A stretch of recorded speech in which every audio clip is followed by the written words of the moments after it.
Morning everyone. आज हम जो टॉपिक आपको लेक्चर डिलीवर करेंगे जिस टॉपिक पर, तो आपकी जो फार्मास्यूटिकल इनऑर्गेनिक केमिस्ट्री BP104T जो आपका उसका सबसे पहला जो यूनिट है उसके बारे में हम आपको थोड़ा सा आपका जो वीडियो अपलोड करेंगे, वीडियो में जो आप पढ़ेंगे आप देखेंगे सुनेंगे, वो उसी आपका इसी जो जनरल टॉपिक है, जो आपका फर्स्ट टॉपिक है, इंट्रोडक्शन है कि हमारी ये जो सब्जेक्ट होता है फार्मास्यूटिकल इनऑर्गेनिक केमिस्ट्री होता है क्या है, क्यों ज़रूरी है पढ़ना है, इसके क्या स्कोप है, तो उसके बारे में थोड़ा सा आज इसके वीडियो में देखेंगे। तो नाम से ही है फार्मास्यूटिकल इनऑर्गेनिक केमिस्ट्री। उल्टा हम चलते हैं। केमिस्ट्री आपको मालूम है study of atoms and molecules. जो आप एटम्स हमारे इस पीरियोडिक टेबल में 118 जो एटम्स आपके मिलते हैं उनकी स्ट्रक्चर, फिर आपके कंपोजिशंस क्या है, इलेक्ट्रॉन्स के डिस्ट्रीब्यूशन, आपकी जो फिजिकल प्रॉपर्टीज़ क्या है, केमिकल प्रॉपर्टीज़ क्या है, इन सब की होल जो स्टडी करते हैं इन आपके एलिमेंट्स की, उसी को बोला जाता है आपकी केमिस्ट्री। अब केमिस्ट्री में आपने पढ़ा होगा 3 तरह के केमिस्ट्री आपके ब्रांच होते हैं, physical, inorganic and organic. Physical जो प्रोसेस होते हैं, फिजिकल प्रॉपर्टीज होते हैं।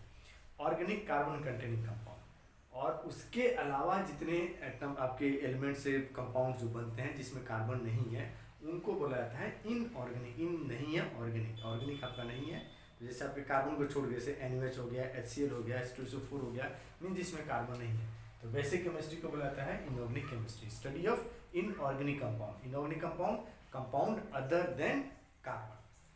अब फार्मास्यूटिकल्स यहाँ पर आएंगे, तो फार्मा का आपका वर्ड मालूम है, फार्मा जो वर्ड है ये ड्राइव हुआ है फार्मा कौन से, दैट मीन्स ड्रग।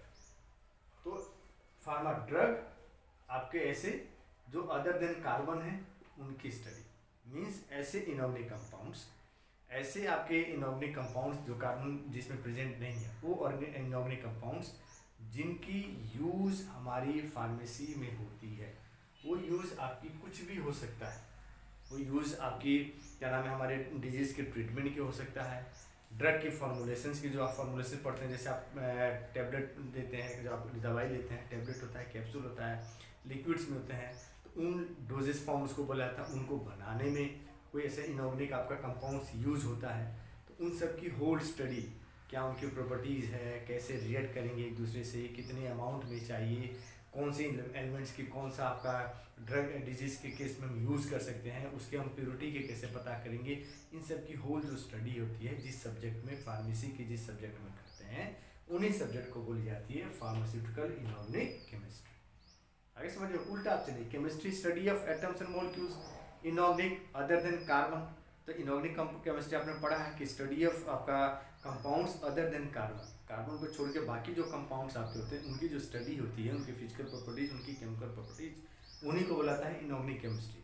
वैसे ही कंपाउंड को अगर हम फार्मेसी में यूज़ करते हैं, वो यूज़ कुछ भी हो सकता है, उसकी डिजीज़ के ट्रीटमेंट के लिए, डिजीज़ की डायग्नोसिस के लिए, ड्रग की फॉर्मुलेशंस के लिए, किसी चीज़ को आपके फार्मेसी में क्या में जो आपकी फार्मेसी में यूज़ होता है उनको बनाने के लिए, तो इन सब की जो कलेक्टिव स्टडी, ऐसे एलिमेंट्स की जो फार्मेसी में हमें यूज होते हैं, उन सब की स्टडी, वो स्टडी आपका कुछ भी, उसकी प्रिपरेशन, उसके standard for purity, test for identification, limit test, storage conditions क्या है, किस कंडीशंस में स्टोर करके रखेंगे, डिफरेंट फॉर्मुलेशंस क्या हो सकती हैं, और इसके हमारे थेराप्यूटिक यूजेज क्या हो सकते हैं, इन सब की जो स्टडी हम जिस ब्रांच में करते हैं उसी ब्रांच को बोलते हैं फार्मास्यूटिकल इनऑर्गेनिक केमिस्ट्री। अब जैसे आपका फॉर एग्जांपल ऐसे लेते हैं, थेराप्यूटिक यूजेज लेते हैं। थेराप्यूटिक यूजेज में जैसे एंटी माइक्रोबियल्स को यूज करते हैं, एंटासिड्स में। एंटी माइक्रोबियल्स आपके जो होते हैं, जैसे आपका केमोफोरा पढ़ते हैं, जैसे बारिश के टाइम में जो आपका पानी होता है, खासकर क्या नाम है, जो स्टोरेज टैंक होते हैं, जो आपके सप्लाई के वाटर होते हैं, उसमें देखेंगे ब्लीचिंग पाउडर को डाला जाता है, तो वो आपका हो गया। ब्लीचिंग पाउडर का फॉर्मूला कहते हैं COCl2 होता है, आपका क्या नाम कैल्शियम हाइड्रोक्लोराइड होती है। तो वैसे आपके कंपाउंड्स होते हैं, आपके एंटासिड्स होते हैं, जो आप देखेंगे डाइजिन की टैबलेट्स खाते हैं, आप देखेंगे फार्मास्यूटिकल एड्स बनाने में बेंटोनाइट की। तो ये सब सारे के सारे यूजेज होते हैं जो आपके इनऑर्गेनिक कंपाउंड्स हैं जिनकी हम फार्मेसी में यूज करते हैं। पर्पज ऑफ फार्माकोपी, क्यों फार्माकोपिया बनाया गया, क्यों नहीं अपने कोई भी अपने मन से जो भी कंपनी आप देखेंगे, आप हज़ारों कंपनियां हैं जो दवाई की आपका दवाई की आप बनाते हैं, दवाई बेचते हैं, लेकिन सब में देखेंगे आप पैरासीटामोल, अगर कोई भी ड्रग कोई भी अगर कंपनी बनाती है और वो पैरासीटामोल बुखार के लिए बनाती है, तो उसमें आपका 500 mg ही रहेगा या 325 रहेगा। मीन्स ब्रांड अपन अलग रहेंगे, नाम अपना अलग अलग रहा है, लेकिन हर एक में एक स्पेसिफिक क्वांटिटी सेम रहेगी। पैरासीटामोल अगर 500 है तो जो भी अलग अलग कंपनी के रहेंगी, और कोई भी कंपनी हो 500 ही मिलीग्राम रहेंगी। आप कंबाइंड फॉर्म में कोई भी ड्रग आपका रहता है। तो क्यों ऐसा होता है? तो सबसे बड़ी चीज़ ये होती है क्योंकि जो स्टैंडर्ड सेट किया गया है ड्रग की कि हाँ ये बुखार के लिए 500 मिलीग्राम ही है, तो अगर उससे कोई 500 मिलीग्राम ज़्यादा देता है तो आपको क्या होगा, बॉडी को हार्मफुल इफेक्ट प्रोड्यूस करना स्टार्ट करते हैं। तो सबसे मेन चीज़ है to select the best and established drug. अब पैरासीटामोल ही हम क्यों बुखार के लिए यूज़ करेंगे? दर्द के लिए हम आपके आइबुप्रोफेन ही क्यों करेंगे? आइबुप्रोफेन ही करेंगे, क्यों दूसरा कोई नहीं करेंगे? जैसे अभी कोरोना आया था, कोरोना में आप कोई भी दवाई यूज़ नहीं कर रहे थे, कोई कंपनी लॉन्च कर रही थी, वो भी कंपनी अपने से नहीं लॉन्च कर रही थी, पहले गवर्नमेंट से परमिशन ले रही थी। तो इसलिए क्योंकि जो दवाई डिजीज़ है, दवाई जो हम यूज़ करें वो हमारे हेल्थ से रिलेटेड है, हमारी लाइफ से रिलेटेड है। आपका कुछ भी थोड़ी सी भी अगर हम इधर उधर की दवाई आपका क्या नाम है ऑफिशियल ड्राइव या अच्छी क्वालिटी की दवाई यूज़ नहीं करेंगे तो डायरेक्टली क्या करेगा, हमें वो डेथ कॉज कर सकता है।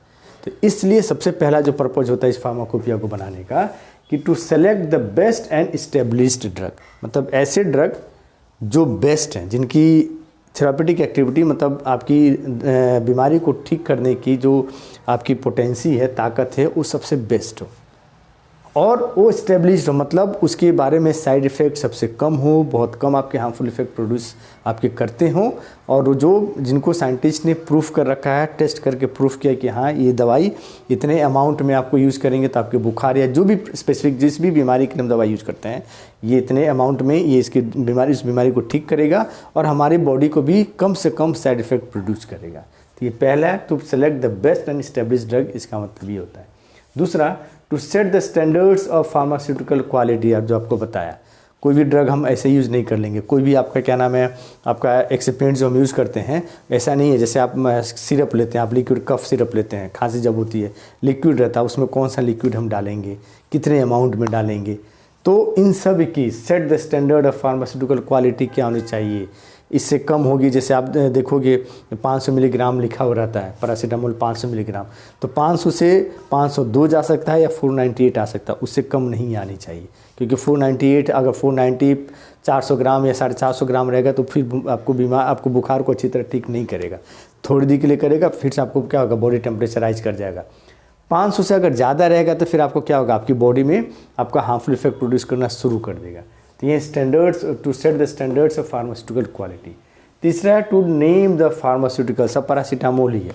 आप किसी भी दवाई की दुकान पर जाके बोलिएगा पैरासीटामोल के दीजिएगा तो 10 तरह की दवाइयाँ देगा आपको, 10 अलग अलग कंपनी को देगा। प्लस बुखार के लिए आप बोलेंगे तो आप क्या करेगा, वो 10 अलग अलग बुखार की दवाई दे देगा। दर्द की बोलेंगे 10 अलग अलग आपके दर्द की दवाई दे देगा। तो आप कौन से लेंगे, किसका क्या नाम है?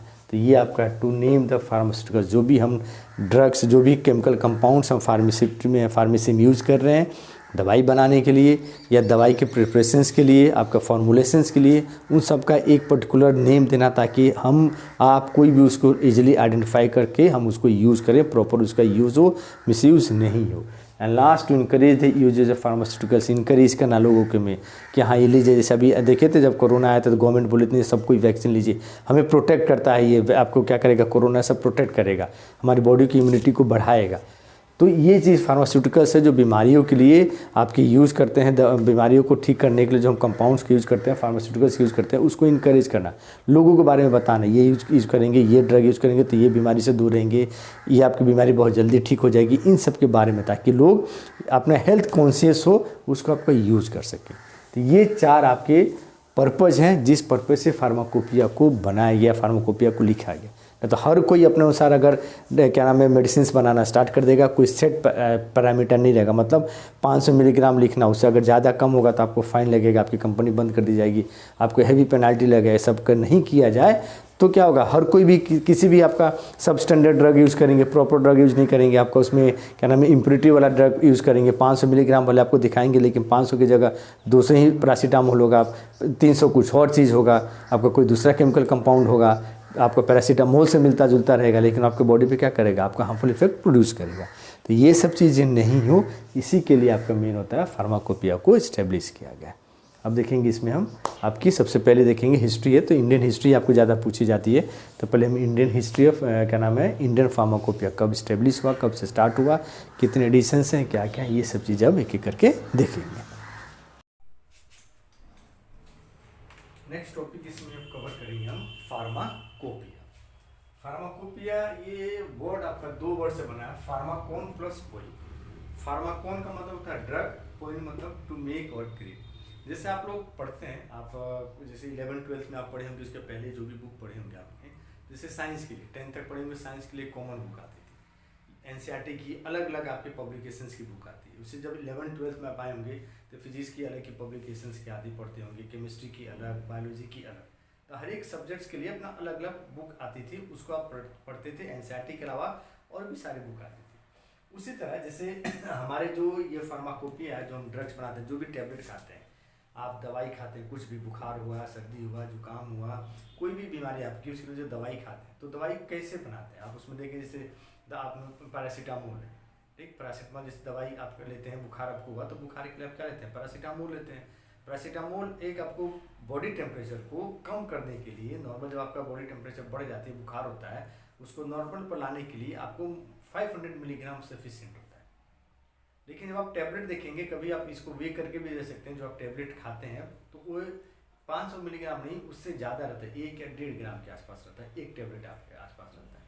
तो लेकिन 500 मिलीग्राम तो सिर्फ आपका पैरासीटामोल ही है। तो बाकी सब चीज़ें क्या हैं, कौन से उस टैबलेट में हम जो बाकी चीज़ें आपने पढ़ा होगा, आपका जो जनरल फार्मास्यूटिक्स है या फार्मास्यूटिक्स में पढ़ा होगा कि बाकी जो आपकी पैरासीटामोल के अलावा बाकी जो सब्सटेंस हम यूज़ करते हैं किसी भी मेडिसिन को बनाने के लिए, आपका जो डोजेज फॉर्म को बनाने के लिए, उनको टुगेदर एक साथ बोला जाता है एक्सपेंट्स। तो हम कौन सा एक्सपेंट्स यूज़ करेंगे, कैसे यूज़ करेंगे, कितना आपका अमाउंट में लेंगे, उन सब की हम अपने मन से यूज़ नहीं कर सकते, हम अपने मन से कोई भी नहीं डाल सकते। तो उन सब के आपका इन्फॉर्मेशन कहाँ से आएगा, कौन से यूज़ करेंगे, किसके लिए यूज़ करेंगे, इन सब की इन्फॉर्मेशन जिस बुक में रहती है उसी बुक को बुलाता है फार्माकोपिया। तो एक लीगल बुक है, हर कोई इशू नहीं कर सकता। जैसे आप 11th-12th में पढ़े होंगे, अलग अलग राइटर्स, अलग अलग पब्लिशर्स के अपने अलग अलग एक ही सब्जेक्ट की, केमिस्ट्री की आप देखते होंगे 10 तरह की आपकी बुक्स आती हैं, अलग अलग राइटर, अलग अलग पब्लिकेशंस की आती है। लेकिन ये ऐसा नहीं, ये जो बुक है, ये बुक जो भी कंट्री है, उस कंट्री की जो सेंट्रल गवर्नमेंट हो, वो अपॉइंट करती है कुछ लोगों को।